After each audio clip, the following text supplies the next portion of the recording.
Es un orgullo estar acá con Francisco, la verdad, con el legislador del momento, lo llaman muchos. Este, bueno, como dijimos, ha hecho declaraciones que para muchos es de sentido común como nosotros, pero para otra gente lo tildan de bueno, políticamente incorrecto y demás. Y ante todo esto que ha surgido y dentro de los movimientos de derecha, se lo ha considerado una persona como ahora digamos, de seguir, digamos. ¿Usted se considera personalmente, ya yendo a la primera pregunta, de derecha? Bueno, primero gracias Ulises por la consideración de la charla y por tus palabras. Eh, no es fácil eso porque las categorías derecha-izquierda son categorías que tienen muchísimos años de la Revolución Francesa. Entonces, si nosotros nos guiamos sobre esas categorías, seguramente le vamos a estar errando, porque en algunas cosas uno puede tener una visión, después puede tener otra visión con otra. Sí, para reducir las categorías o la forma de denominarme, sí, te diría que soy de derecha. Si tuviera que elegir entre derecha, izquierda o centro, yo soy de derecha. Más bien me considero un conservador, que te diría que es una filosofía de vida, que es la que me inculcaron en casa y que tiene que ver con el respeto a las tradiciones, a nuestra cultura, a los valores, a todas las cosas que considero que están bien. Y como todo conservador, aplaudo y le abro los brazos a los cambios que considero positivos, pero a diferencia de, por ejemplo, la gente de izquierda o muchos liberales, yo no odio, no estoy enemistado con mi cultura. Entonces no considero que haya que llevar adelante una revolución de ningún tipo. Hay que generar los cambios que corresponde dar en cada caso. Hay muchas cosas por cambiar, por mejorar. Hay que valerse de las ciencias, hay que valerse de las tecnologías, de la globalización, de la riqueza que tiene el mundo en el que vivimos hoy, en tantos sentidos, para construir un mundo mejor, cada vez más justo. Y te lo reitero, de ninguna manera quiero, como proponen otros, que se destruya todo y arrancar de nuevo con una sociedad idílica, soñada, porque en realidad, como soy una persona feliz y amo a mi país y amo a mi comunidad, no necesito que nada empiece de cero, sino quiero respetar todas las cosas buenas, respetar nuestra historia, nuestros valores, y bueno, y a partir de ahí crear algo mejor. Ahora, claro, o sea, vos decís, me hiciste aparte un buen análisis de lo que también respecta a la derecha y a la izquierda. Si tuvieras que encerrar, como decís vos, la derecha, por ejemplo, vos qué dirías, esto es la derecha. Por ejemplo, Nicolás Márquez, por ejemplo, un analista político decía, la derecha es nacionalismo, conservadurismo y liberalismo, todo lo que odia a la izquierda. ¿Sería así? Es una buena definición. Bueno, Nicolás es una persona brillante, como tenemos otras personas brillantes, con quienes tenemos muchas afinidades, con él, con Agustín Laje. Hay gente muy lúcida en nuestro país. Por ahí hay otras personas que tienen menos éxito mediático y menos éxito en las redes sociales, pero también súper lúcidas. Tenemos mucha gente muy lúcida en Argentina que hace análisis muy profundo de estas cuestiones, que lo hacen mucho mejor que yo.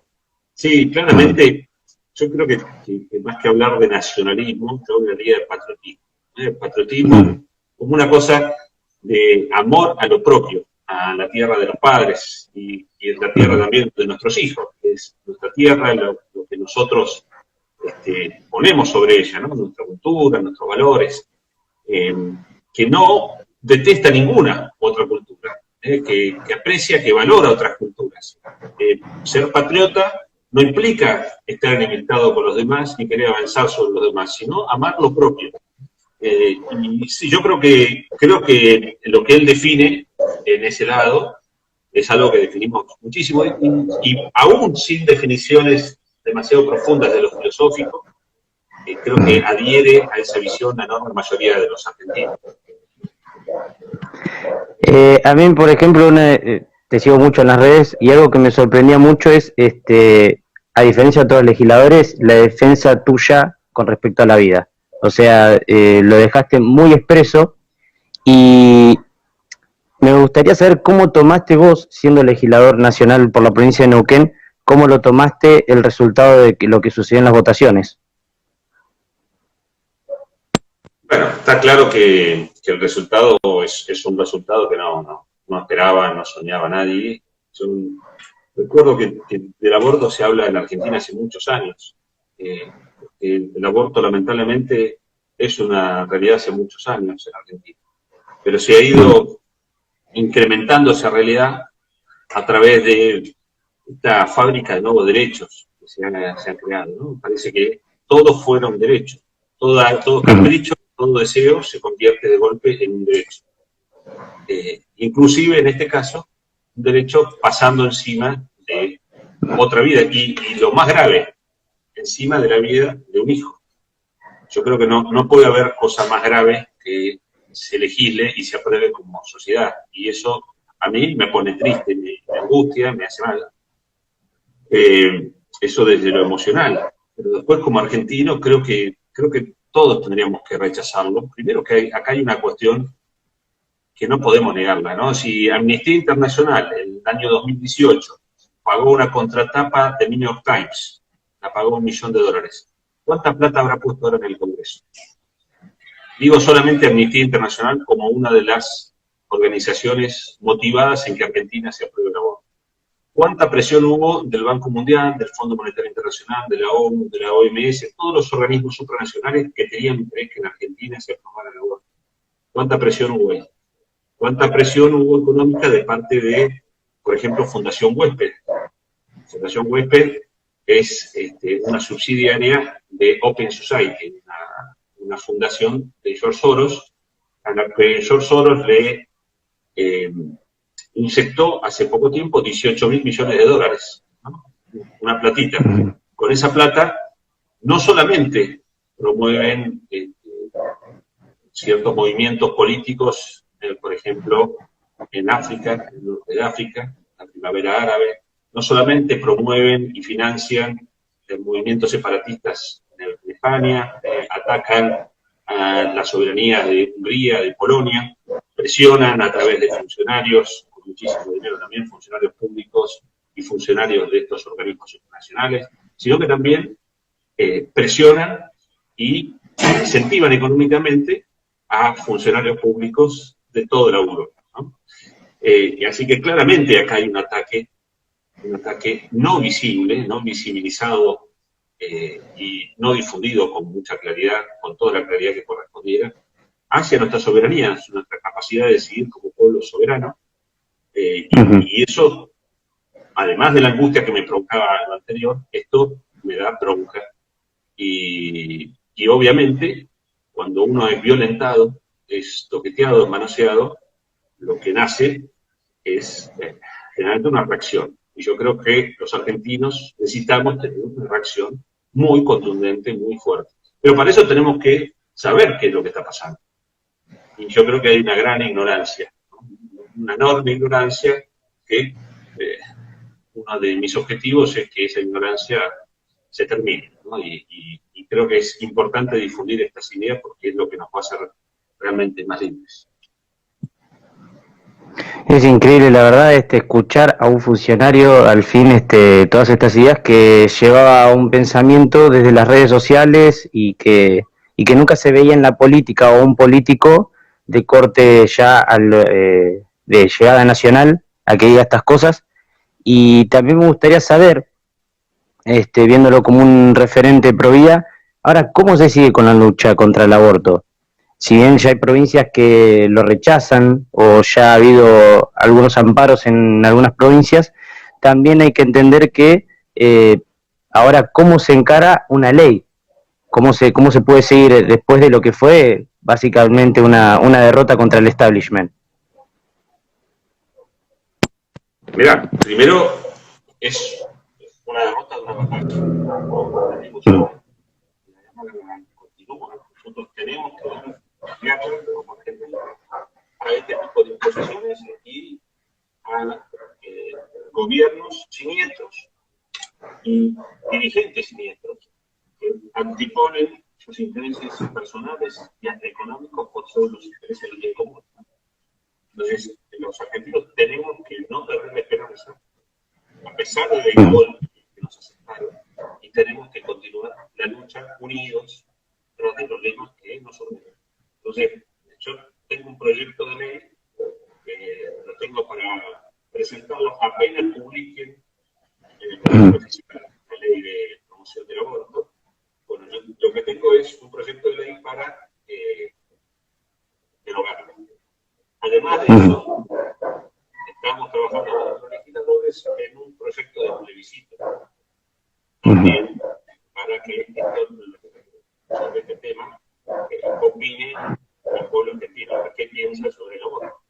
Y por otra parte, hay presentaciones de inconstitucionalidad. No, la verdad es que con la Corte Suprema que tenemos, entre otras cuestiones, también con otra conformación, pero dictaminó un fallo que totalmente inventado, que termina promoviendo el aborto a través de su protocolo famoso de publicación donde no solamente se habilita el aborto, sino que se lo promueve en los hospitales públicos de muchísimas provincias, no en todas por suerte. Pero bueno, son múltiples las batallas, son múltiples los frentes, y lo que no tenemos que hacer de ninguna manera es bajar los brazos. Tenemos que unir todos los esfuerzos, mantenernos unidos y dar todas las batallas que tenemos que dar los argentinos, no solamente en este sentido, sino en muchos sentidos, para mantener o que prevalezca la libertad por sobre este tipo de proyectos que son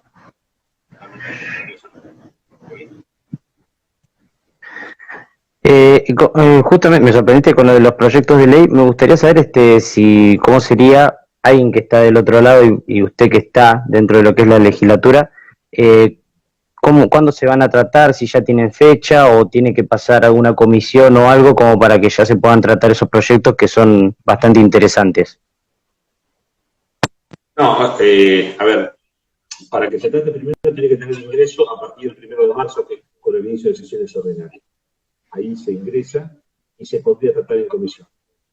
¿Dónde se trata? En comisiones que hoy preside el kirchnerismo y no habilitar, a no ser que haya una presión popular verdadera. Porque la realidad es que esos proyectos tendrían que ser habilitados por los presidentes de las comisiones, que reitero, los presiden los kirchneristas o algunos candidatos verdes, que promueven la idea del aborto. Toda la comisión del aborto, todo pasó por comisiones de representantes verdes, promotores del aborto, promotores del asesinato de bebés, para decirlo con mucha claridad. Entonces, lo que necesitamos es que atrás de esos proyectos hay mucha gente juntando firmas, porque si logramos tener hasta 500.000 firmas, a partir de 500.000 firmas, ese tipo de proyectos tiene que ser tratado sí o sí por el Congreso. Ahí justamente alguien estaba diciendo que se escuchaba un poco mal. A ver, ahora cómo nos escuchan. Yo por ahora te vengo escuchando bien. Una de las preguntas que quería realizar también es que, bueno, ahora el gobierno aprieta con la agenda feminista y con la de género. ¿Qué opinión tenés con respecto personalmente a lo que es la ideología de género en este punto? Bueno, la ideología de género es parte de lo mismo. Es la promoción de una contracultura para países como los nuestros, donde se intenta imponer una nueva cultura, una nueva visión, cosmovisión, que a través de esa cosmovisión fomentar determinadas ideas, pero contrarias a nuestra cultura, para socavar las raíces, las bases culturales de pueblos como el nuestro, y básicamente tener a pueblos como el nuestro de esclavos. Cuando un pueblo, cuando cualquier país pierde su esencia espiritual, y no digo solamente la religiosa, sino todo lo que tiene que ver con el espíritu, de los valores más importantes. Cuando el hombre deja de proteger a su mujer, de respetarla, de cuidarla, cuando su mujer deja de respetar, de cuidar, de valorar a su hombre, cuando ya la visión de familia es toqueteada, manoseada, se pierde lo fundamental en cualquier sociedad, lo central en nuestra sociedad, en la forma en que hemos construido nuestra sociedad. sociedad durante miles de años es a través de la familia. Cuando se intenta inocular la ideología de género, se ataca directamente a la familia, se ataca también de forma directa al vínculo de armonía que tenemos hombres y mujeres, y que de la que nos tenemos que sentir orgullosos. Nosotros, obviamente, como toda sociedad, tenemos dificultades en las cuales tenemos bestias que golpean a mujeres, tenemos bestias que violan a mujeres, tenemos bestias que asesinan a mujeres, tenemos mujeres que también aplican violencia de distinto tipo contra hombres. Ahora, nosotros no podemos definirnos como sociedad sobre la base de pequeñas patologías que intentan ellos, a través de pequeños casos, que pueden ser más o menos significativos, y obviamente siempre que se pierde una vida es una cosa significativa, pero vos no podés, sobre la base de pequeñas experiencias, vos no podés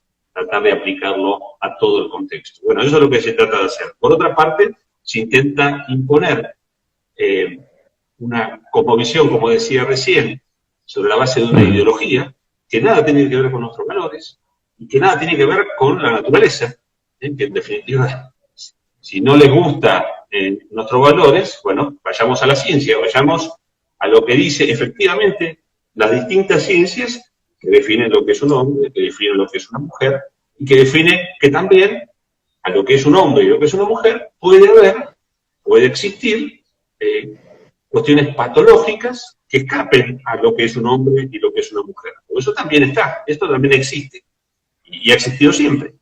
Y no tiene por qué verse como una monstruosidad, sino como cuestiones que en todas las comunidades en la historia de la humanidad siempre han existido. Siempre ha habido actitudes o hábitos que no son normales.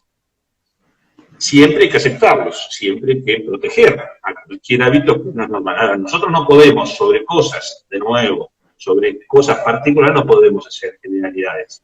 Y es lo que se intenta hacer, porque de esa manera se destruye el tejido social, se destruye la espiritualidad, se destruyen los valores que le dan sustento, pero además le dan una visión trascendente a las comunidades. Cuando una comunidad no tiene una visión trascendente, entonces solamente lo material, solamente el hedonismo, el placer por el placer mismo, solamente la intrascendencia de las cuestiones terrenales o de las cuestiones del día a día y de la autosatisfacción son las que priman. Y entonces una sociedad que no tiene esa visión trascendente, sino puramente inmanente, es una sociedad muy fácil de poner de rodillas, de esclavizar. Y es por eso que tratan de aplicar políticas de esa naturaleza, no solamente en Argentina, ¿no? Está claro que esto ocurre en toda la urbe, y uno puede ver, por ejemplo, en Canadá está a niveles exacerbadísimos, ¿no? Y realmente hay un nivel de dictatorial, diría yo, en relación a este tema, llama la atención que se siga tolerando, ¿no? Se tolera, se acepta, y está detrás de eso, diría, una policía del pensamiento. Nosotros vemos imágenes permanentemente de Canadá, por ejemplo, un país que no dice primer mundo, en algunas cosas puede ser, en otras, madre de Dios, me quedo toda la vida con nuestra sociedad. Justamente marcabas el tema de las políticas, el tema de que el Estado promueva ciertos valores que digamos que le corren en paralelo a Occidente, y obviamente me gustaría también preguntarte acerca del feminismo, qué pensás, y también de lo que conlleva tanto las políticas de género, las políticas abortistas y las políticas feministas supremacistas, como es el tema de tener una Secretaría de la Mujer, secretarías de diversidad, bueno, el Ministerio de la Mujer, y también los cupos de género, el tema del cupo femenino y los cupos trans, por ejemplo, que últimamente han salido, son políticas que se han dado ahora con la llegada de este gobierno. Y no solo de este gobierno, ¿no? En eso también tenemos que ser justos. En este gobierno por ahí se exacerbaron, pero vienen desde hace mucho tiempo. Todo este tipo de visiones han tenido un progresismo que sí, que ahora se ha acentuado muchísimo. pero que han ido creciendo en el tiempo y tenemos el punto que tenemos. Pero, por ejemplo, las políticas de equidad de género en cargos electivos son de los últimos años, no son de ahora. Y estuvieron acompañadas por todos los partidos políticos. Yo me negué a votar la paridad de género en el Consejo Deliberante de Neuquén cuando era concejal. Y me negué porque me parece que el sexo con el que nacemos las personas no puede definir las capacidades que se necesitan para representar sanamente a una comunidad. En definitiva, los representantes del pueblo tenemos que ser elegidos en base a nuestras capacidades, no a nuestro sexo. El hecho de tener pito o vagina no te hace más capaz para cumplir con una determinada función. Hay una obsesión ahí que tiene que ver con generar un marco a través del Estado siempre, ¿no? Porque el Estado lo es todo y el Estado tiene que definir todo. Y en realidad el Estado no tiene que definir tantas cosas. El Estado tiene que estar para brindar determinados servicios, pero no tiene que estar para definir una cultura. La cultura no puede ser subvertida a partir del Estado. No le podemos permitir a quienes tienen la responsabilidad de administrar la cosa pública, no le podemos dar el derecho a que definan y decidan en definitiva sobre la vida de una comunidad que es mucho más compleja que una ley, es mucho más compleja que un sistema de puntos, es mucho más compleja y es mucho más dinámica. En Argentina, en la realidad de hoy, hay igualdad plena. Y si hubiera desigualdad entre hombres y mujeres, se dan muchos planos. Los hombres nos morimos mucho antes. Nos morimos mucho antes. En promedio vivimos entre 4 y 5 años menos que las mujeres. Los hombres nos jubilamos 5 años después que las mujeres. Los hombres tenemos los trabajos más duros generalmente, los más difíciles. Nos dicen que hay un techo de cristal para las mujeres y nos dicen que los hombres ganamos más. Bueno, yo no creo en ninguna de las dos cosas. Aquí tenemos, hoy la persona más poderosa de Argentina es una mujer. ¿Se lo ha ganado o no? No sé. Para mí tendría que estar presa hace rato. Pero es una mujer. Y potencialmente el próximo presidente de la nación puede ser una mujer. Puede ser dentro de mi espacio político, puede ser Patricia Bullrich. ¿Por qué no? Tiene las mismas posibilidades que, por ejemplo, Horacio Rodríguez Larreta. Y la gobernadora de Buenos Aires en la gestión anterior era María Eugenia Vidal, y se había ganado su lugar en la provincia más complicada del país, en la más grande, se lo había ganado ella. No es que vino un hombre y la puso ahí. Entonces, la realidad es que esto de que las mujeres están en una condición de igualdad, de desigualdad, es absurdo, es ridículo. Reitero, si es de lo legal, las mujeres tienen más beneficios que los hombres. Por ejemplo, un hombre y una mujer se separan y generalmente, los jueces le dan la razón a la mujer y le dan todos los beneficios a la mujer. Generalmente, eso es así, es una realidad. Y la verdad, yo que soy un antiguo, prefiero que sea así. Porque yo no tengo un complejo con las mujeres. Para mí los hombres y las mujeres somos distintos, afortunadamente. El hombre tiene un rol, la mujer tiene otro rol. Me encanta que sea así, no tengo ningún problema con eso. Ahora, estos movimientos como el feminismo vinieron a tratar de destruir todo. E inventaron una cultura de la víctima, en la cual, si vos sos mujer, sos víctima del hombre. Si vos sos negro, sos víctima del blanco. No sé por qué. Son cosas medio ridículas, ¿no? Si vos sos homosexual, sos víctima del hombre que no es homosexual, del heterosexual. Sos víctima automáticamente. ¿No? ¿Por qué sos víctima? No te pongas en papel de víctima. Esta cultura de la víctima lo único que hace es generar una sociedad de débiles. Y una sociedad de débiles, de llorones, como la que tenemos, la verdad que es eso. Es una sociedad de llorones, de reclameros. Todo me molesta, todo me sensibiliza. No me digas eso porque eso es violencia. El otro día le dije mentirosa en un tuit a una legisladora mentirosa del PRO, que se había presentado como candidata a senadora, diciendo que era celeste, y las 2 veces que le tocó votar, votó a favor del aborto. Pero no solamente eso, a mí lo que más me indignó fue que su discurso fue en contra de la Iglesia. Entonces, le dije que sos una mentirosa y se lo escribí por Twitter. Bueno, las mujeres del PRO, hay un grupo que se llama Mujeres PRO, Sí. estaban preocupadas y me lo hicieron saber a través de las redes sociales también, diciendo que yo había cometido un hecho aberrante, que es la violencia política de género. ¿Vos me podés explicar eso? Yo la verdad que no lo puedo entender. O sea, si yo le digo a una mujer que es mentirosa, soy un violento político de género. Si una mujer me dice a mí lo mismo, no. Ahí no, porque ahí no hay violencia de género. Pero la violencia de género, ¿qué es? En definitiva, ¿qué? Cuando un hombre no abusa físicamente a una mujer. Entonces, yo no le puedo hablar a una mujer, entonces no hay igualdad. Si una mujer me puede decir a mí mentiroso, yo no se lo puedo decir a ella, entonces no hay igualdad. Entonces lo que importa no es la igualdad. ¿Qué es lo que importa? No, es eso, reitero, es una cuestión ideológica, sin ningún fundamento, y como todos estos inventos ideológicos, como parten de la imaginación de algún trasnochado, cuando intentan implementarlo, tiene todo tipo de incoherencias, y no cierra por ningún lado. Entonces, bueno, necesitan al Estado para sancionarte. Que vos no te salgas de eso, te sanciono, te aplico una ley, te aplico una sanción, inclusive penal. Bueno, esa es la sociedad en la que estamos.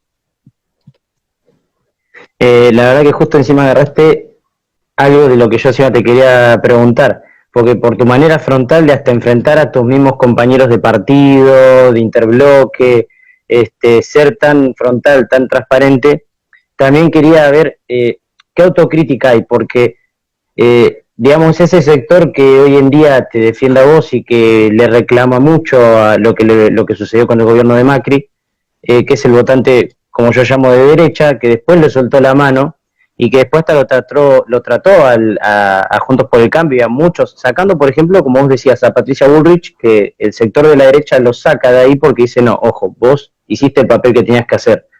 Y el resto lo han tratado de traicionero por el tema de que no aplicó políticas de liberalismo económico, de conservadorismo social, se alejó mucho a lo que es el sector patriótico también, el gobierno, y quería saber qué autocrítica o cómo si vos personalmente luchás contra eso o cómo crees que tiene que tomarse cierta medida dentro de Juntos por el Cambio para con ese sector, que es el sector progre de Juntos por el Cambio. Porque yo la verdad vos, con todo lo que vos decís, con todas tus declaraciones, lo que has demostrado dentro de tus 345 proyectos, son cosas que se alejan de lo que ha sido el gobierno de Juntos por el Cambio y lo que en verdad mucha gente quería que sea en esa época, Cambiemos. Es un tema delicado, Ulises, porque en realidad en la sociedad todos necesitamos convivir con otros. Y organizarnos con otros y tratar de llevar adelante proyectos unidos, mancomunados con otras personas. Entonces, yo no quiero hacer una crítica de las personas con las que estoy hoy muy abierta, para que no suene que los estoy agrediendo. Pero sí quiero ser muy claro en esto. Nosotros necesitamos definir como espacio político qué somos. Yo me afilié al crear en el año 2003. De crear tenía determinados valores, que eran las que yo creía, que eran los que además promovía también su principal figura, que era López Murphy. Cuando se unieron los dos espacios políticos y se formó el PRO, yo estaba convencido también de lo que estaba haciendo y dónde estaba.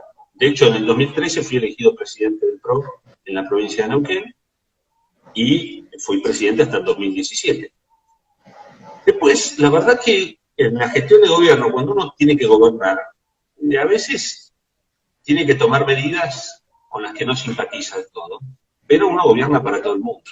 Ahora, si vos no tenés claro qué es lo que sos, cuáles son tus ideas y cuál es tu plan de cómo vas a hacer las cosas, y por lo tanto no las transmitís con claridad, entonces le va a costar mucho a mucha gente seguir, que fue lo que pasó en el 2018 con el debate del aborto. Sí. Todos los grandes decían, bien, que dimos, se animó Macri, pero se animó por la lucha nuestra, decía, no es mérito de Macri, es por la lucha nuestra, decía los grandes. Y en cambio, la enorme mayoría de los que acompañamos ese proceso, nos desalentamos, nos desinflamos y de alguna manera te diría, nos pincharon desde lo espiritual, ¿no? Desde cuando uno no tiene el sustento espiritual para acompañar a otro, entonces uno acompaña peor. Y eso fue una pésima estrategia desde la política, más allá de que es una inmoralidad debatir sobre la vida. Y eso para mí es imperdonable, ¿eh? No se debate la vida. Pero lo que sucedió fue que el desencanto que se produjo en el votante y en el afiliado a este espacio político fue muy notable. Y eso yo creo que fue el principio del fin.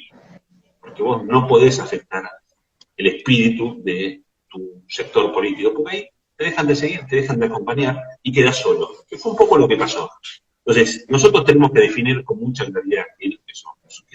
Nosotros por eso creamos junto a Martín Pugliese y a Ulises Chaparro y Inés Liendo, Santiago Lucero, Juan Martín y otras personas que son referentes del distrito Guillermo Camp, muchas personas, muchos referentes del país. Hemos creado Unión Republicana, que es una agrupación dentro del PRO con valores bien claros, bien definidos, que entendemos que tiene la enorme mayoría de los afiliados y de los referentes del PRO de todo el país. Y esas ideas son las que queremos que prevalezcan. Yo la verdad que no me siento cómodo con una diputada nacional que en su discurso en favor del aborto lo primero que hace es agradecerle al presidente de la Nación. Le dice, gracias, presidente. Yo no me siento cómodo trabajando con ella. No me siento cómodo con muchos proyectos que se han empujado desde mi espacio político. Le puedo entender su agenda, se la puedo comprender y podemos discutirla. Ahora, eso no me representa en absoluto. Y la verdad que yo preferiría estar en un espacio político con gente con la que me unan determinados valores. Que no significa de uno cerrarse y no dialogar con alguien que no tenga los mismos valores que uno, sino, bueno, estas cosas nos unen y estas cosas nos desunen. Entonces, uno elige dónde está y dónde prefiere no estar. Ahora, vos presentaste 345 proyectos, de los cuales son medidas muy interesantes que defienden, como decís vos, los valores occidentales y bien con lo que respondes vos. Y además hay otros en los que le pedís informes al gobierno de ciertos números que la verdad no le cierran al gobierno. Me gustaría igual preguntártelo igual. ¿Te consta que al kirchnerismo hoy no le cierran los números cuando vos le pedís los informes, de en qué gastan el dinero, cuánto es? Porque muchas veces no lo transparentan. Primero, discúlpame, pero hay muchos de esos proyectos que yo acompaño, pero son elaboración de otros legisladores, no me lo voy a atribuir yo mismo. Yo con mi equipo hicimos muchos proyectos, pero muchísimos también acompañamos, porque la verdad que nuestro bloque es un bloque de mucha gente, donde hay mucha gente que trabaja muchísimo. Entonces, sí, acompañé muchos proyectos, no son todos míos. No voy a atribuir cosas que no son mías. Pero, a ver, la verdad que si uno conoce la historia del kirchnerismo, es una historia delictiva, es una historia de gente que ha tomado el poder para asaltar a nuestra nación. Nos han robado sistemáticamente. Roban sin ningún tipo de pudor, hacen cualquier tipo de barbaridad y pretenden mantenerse impunes. Entonces, la verdad que lo vienen logrando hasta ahora. Yo no les creo una palabra de lo que dicen, nada. Encima responden casi nada de lo que se les pregunta. El jefe de gabinete fue una sola vez acá en la Cámara de Diputados, tendría que haber ido todos los meses a dar la cara. Correspondería que renuncie o que lo echen, pero también tendría que renunciar o que la echen a Donda. Hoy se mandó otra más de las suyas, y la verdad que no va a renunciar ni la van a echar, porque ellos entienden que el Estado está para usufructuarlo, no les importa nada, no tienen ningún valor moral, no tienen ninguna transmisión ética para para su votante, porque solamente se manejan con estándares bajísimos y solamente se manejan sobre esa base comunicacional y de estándares realmente muy, muy bajos. Entonces, están haciendo un desastre con la economía, sí, está clarísimo. Pero bancan a diputados como, por ejemplo, la diputada de la provincia de Neuquén, Chani Zapac, del MPN, les ha votado absolutamente todo. ¿Por qué una diputada que es de un partido que no es el oficial le vota todo al oficialismo? ¿Qué hay atrás de eso? ¿Hay política, hay intención de acompañar o hay un acto delictivo no comprobable? Yo creo que es lo último. Ahora no tengo forma de comprobarlo. Y lo mismo ocurre con los legisladores de Córdoba, y lo mismo con los legisladores de Misiones, que acompañan permanentemente, o el labañismo, la Baña, que se presentó y ahora está de nuevo diferenciándose. ¿Por qué? Porque necesita ganar cuota de poder a través de las elecciones. Entonces se diferencia del gobierno para después poner a sus legisladores de nuevo al servicio del gobierno nacional. Y es toda una transacción, donde no se ve la ruta del dinero, pero que es evidente que hay algún interés ahí. Pero construyen su poder así, manteniendo también su impunidad con presiones a los medios de comunicación. Prácticamente no hay libertad de expresión en Argentina porque tienen casi todo comprado. Entonces uno ve las críticas muy, muy lavadas. Son momentos muy duros, muy difíciles, y la verdad que no sé cómo va a continuar todo esto. Perdón por la desesperanza. No, para nada, para nada. Ya la tenemos la desesperanza desde que, bueno, creo que desde que votaron una vez el 54%, pero después, bueno, se cambió el rumbo del país, pero lo volvieron a votar. La verdad ya la desesperanza está perdida hace bastante. Pero yo leí una entrevista tuya, también la vi, donde vos decías que no sos antiperonista. Pero no voy a preguntarte si sos anti o sos pro algo. Me gustaría consultarte qué pensás personalmente de la figura de Perón.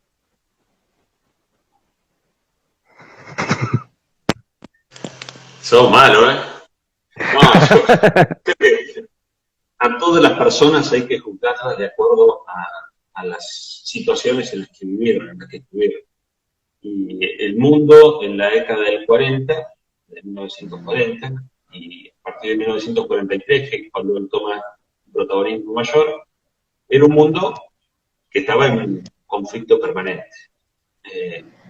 Es fácil para nosotros hoy juzgar, de alguna manera juzgar lo que ocurrió en ese momento, lo que ocurrió en la posguerra.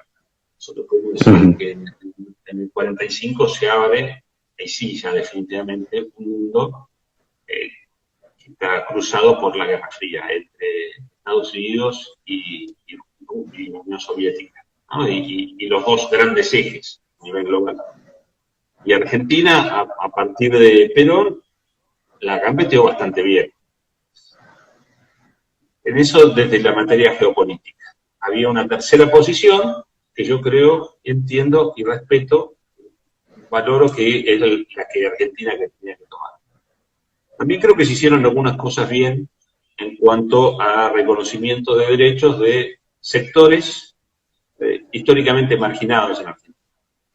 Este era un movimiento que empezó con el radicalismo, no es algo que haya iniciado Perón, sino que inició mucho antes el radicalismo, y otros movimientos políticos y sociales en Argentina. Y los valores del peronismo, al menos los que están establecidos en la doctrina justicialista, son valores que están basados en la doctrina social de la Iglesia, con lo cual adhiero también a algunas de esas cuestiones. Dicho esto, después creo que fue un gobierno tremendamente corrupto, un gobierno que, si bien tenía una visión de país, era una visión autoritaria, no era una visión compartida, era una visión que tenía una persona y su movimiento, pero no era una visión argentina. Y eso es lo que nosotros tenemos que conseguir. Me parece que nos debemos, después de ese Perón, ese primer Perón, o ese Perón con su primer y segundo gobierno, después hubo otros Perones, Perón yo creo que fue muy malo para la Argentina, porque hablaba a las izquierdas y a las derechas y generó antagonismos que después trajeron muchísima violencia en el país. Obviamente él no fue el responsable principal de eso, pero sí fue un promotor de esa violencia que se generó y que que tuvo pésimas consecuencias, ¿no? Obviamente, después, antes del golpe militar, ya se había salido de cauce todo, durante el gobierno de la Perón, bueno, y después obviamente se puso mucho peor, pero él fue un promotor de esas divisiones entre argentinos, y yo creo que todos los gobiernos que promueven la división solamente traen mal, ¿no? Hay que promover virtudes, hay que promover cosas sanas, si es que desde el Estado se va a promover algo. Así que tengo, como tenemos todos, una visión actual de lo que fue el peronismo, de lo que fue Perón, pero es muy difícil hablar de Perón con la visión de hoy. De hecho, yo creo que tengo claro, el peronismo no existe más, ha dejado de existir, ha desaparecido el peronismo, hoy lo que existe es una cosa muchísimo peor de lo que uno puede decir que fue el peor peronismo.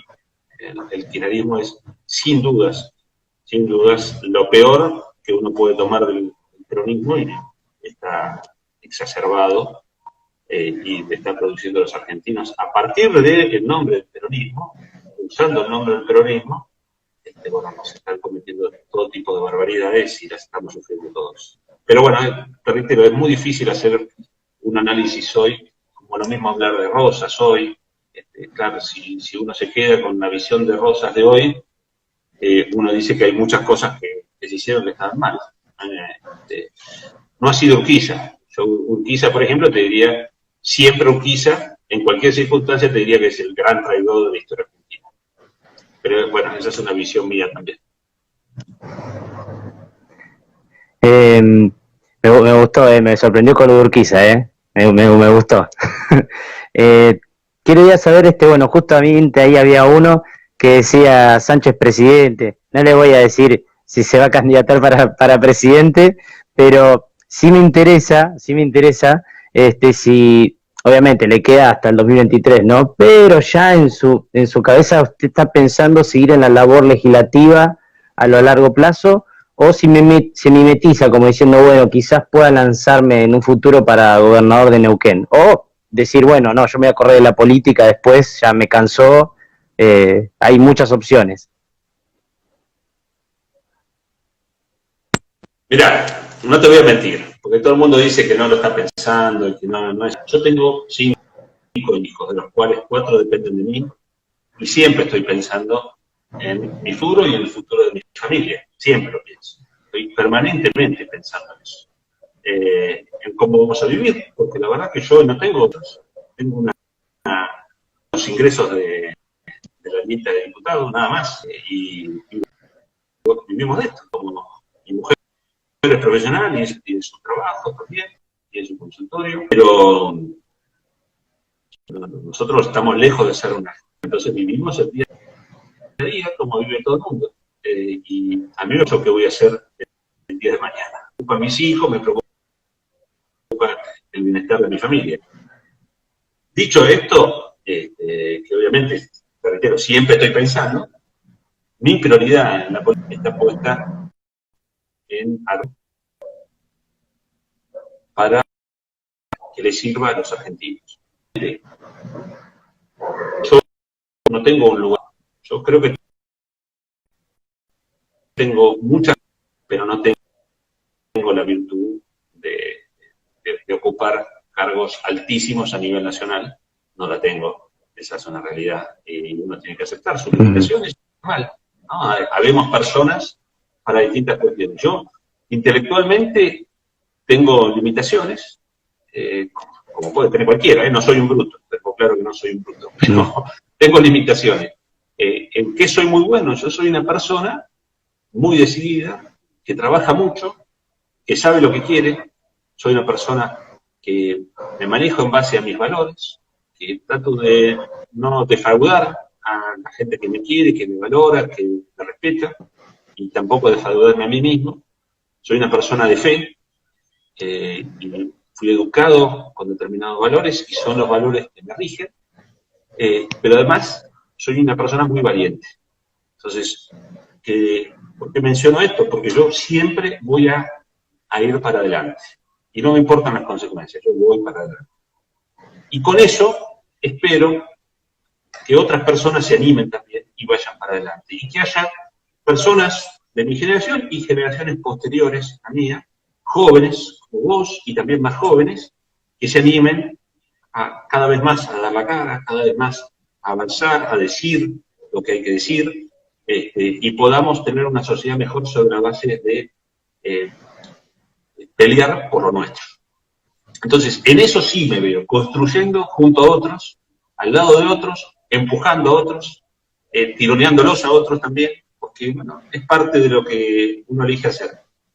Y, en definitiva, Dios proveerá. Si hago las cosas bien, voy a tener opciones acá en Neuquén, a nivel nacional, como diputado nacional de nuevo, como diputado provincial. En el lugar donde me toque servir, voy a estar.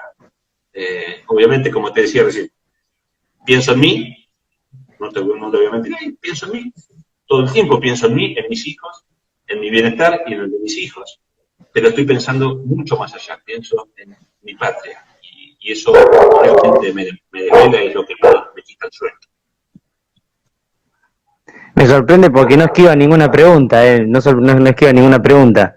La última, antes de ya despedirnos y no quitarle más tiempo, ¿qué mensaje le deja a los jóvenes que piensan migrar hacia afuera del país, los que se cansan por luchar por los valores y ven que el país por ahí a veces da casilleros para atrás?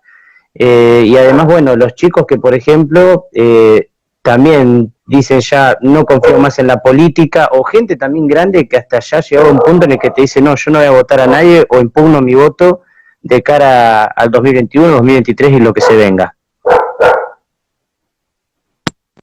Mira, Ulises, la verdad que no, yo les doy consejo a mis hijos y les digo a mis hijos qué es lo que espero de ellos, sin presiones, porque cada persona es libre de hacer lo que quiere hacer. Si alguien cree que en Argentina no hay más oportunidades, que no hay futuro y que esto no se revierte, yo no soy quien para juzgarlo, ni decirle que cambie de opinión, ni tratar de revertírsela si quiere. Yo la verdad que trabajo para dar esperanza a todo el mundo de que piense de que acá es donde está el futuro. Como fue la tierra de oportunidades para muchísima gente, yo espero que lo siga siendo para los que estamos hoy acá. Nos quedemos a pelearla, porque uno se puede ir, no es difícil, para mucha gente no es difícil irse, para mucha gente es fácil irse. Hay oportunidades de trabajo ahí en todo el mundo.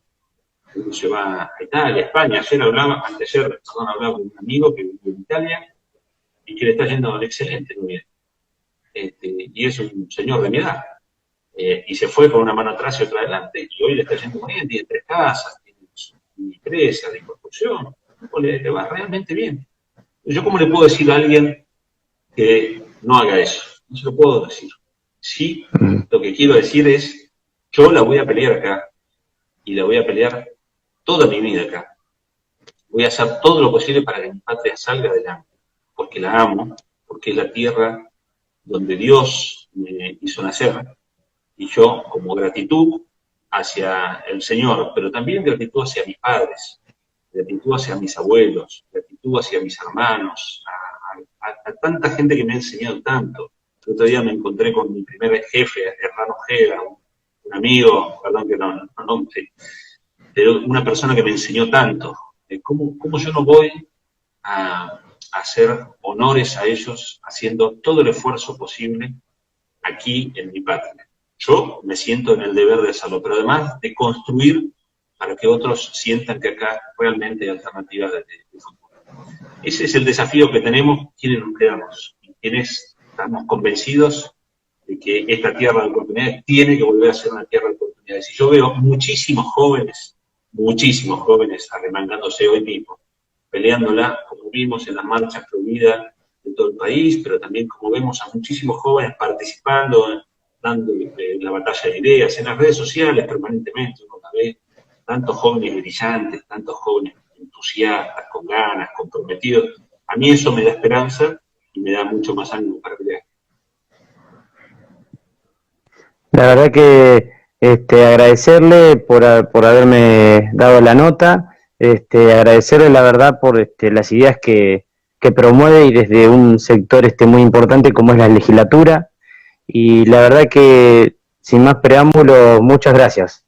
Muchas gracias, la verdad, y lo considero un muy buen referente a nivel nacional digamos, de los valores, de la libertad y la defensa de la soberanía de la patria. Bueno, gracias, Ulises. Gracias por este tiempo, gracias por disponerte a esta charla y gracias por lo que decís. A disposición de lo que necesites, acá estamos. Y bueno, que tengamos un lindo año y que Dios nos bendiga a los argentinos. Adiós. Adiós. Que Dios lo bendiga.